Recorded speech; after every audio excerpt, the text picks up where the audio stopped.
are Ford's glory days coming to an end? With a staggering loss of $8 billion, it seems like the road ahead is bleak. However, hope is not lost as Ford CEO Jim Farley unveiled a bold plan to revamp the company and avoid potential bankruptcy. Join us in today's video as we get ready to witness Ford's epic comeback story.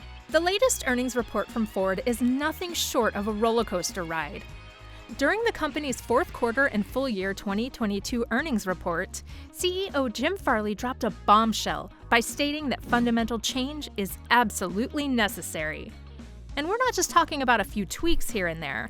We're talking about a complete overhaul of how vehicles are engineered, sourced, and built. According to Chief Financial Officer John Lawler, Ford is currently at a whopping $7 to $8 billion disadvantage compared to its traditional competitors.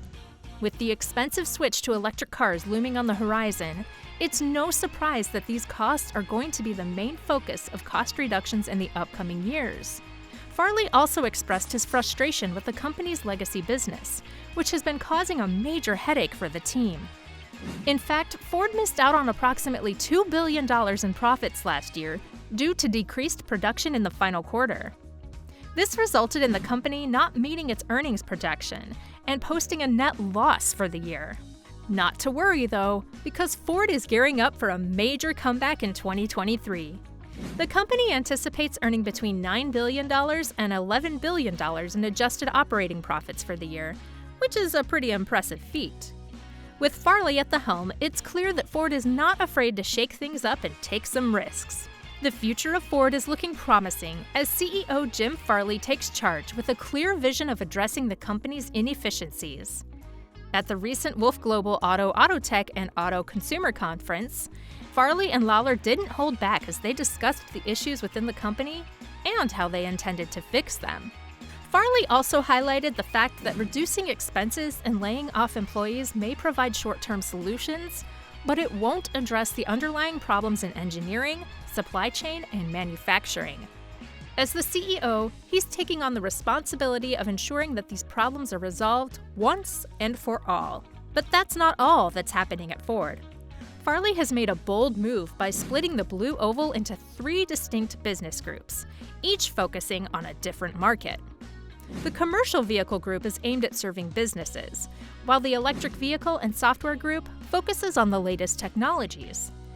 Lastly, the internal combustion engine and hybrid vehicles group cater to those who aren't quite ready to let go of traditional fuel-powered cars. And the results speak for themselves.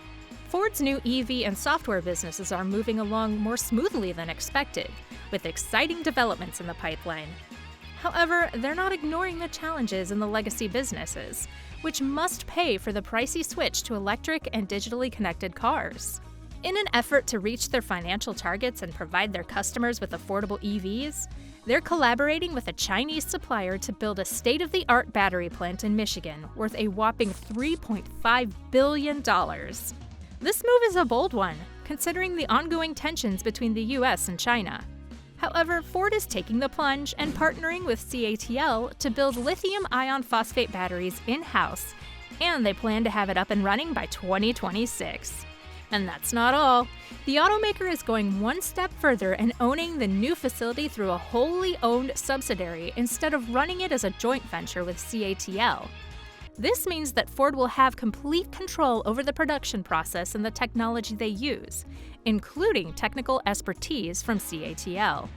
The new batteries will help cut down on production costs, making EVs more affordable for customers, while also boosting profit margins for the company. In fact, they're aiming for an 8% operating profit margin on their EVs and a 10% company-wide operating profit margin. Despite some concerns about ties to the Chinese company, Ford is pushing ahead with their plans. They haven't disclosed the financial details of the licensing agreement with CATL, but they expect the new factory to have 2,500 workers on staff when it's fully operational. And the cherry on top? These new batteries will require less cobalt, making them an eco-friendlier option. In fact, the automaker's investments are expected to create over 18,000 jobs in Michigan, Kentucky, Tennessee, Ohio, and Missouri, with an additional 100,000 indirect jobs, according to an independent study. That's a whole lot of new opportunities for Americans who are ready to shift gears and work towards a brighter, cleaner future. And it's not just about creating jobs, because this move by Ford could also have a major impact on the affordability and profitability of electric vehicles. By investing in battery manufacturing, the company is taking a crucial step towards reducing the cost of EVs and making them more accessible to everyday consumers. Click on one of the 2 videos on the screen right now.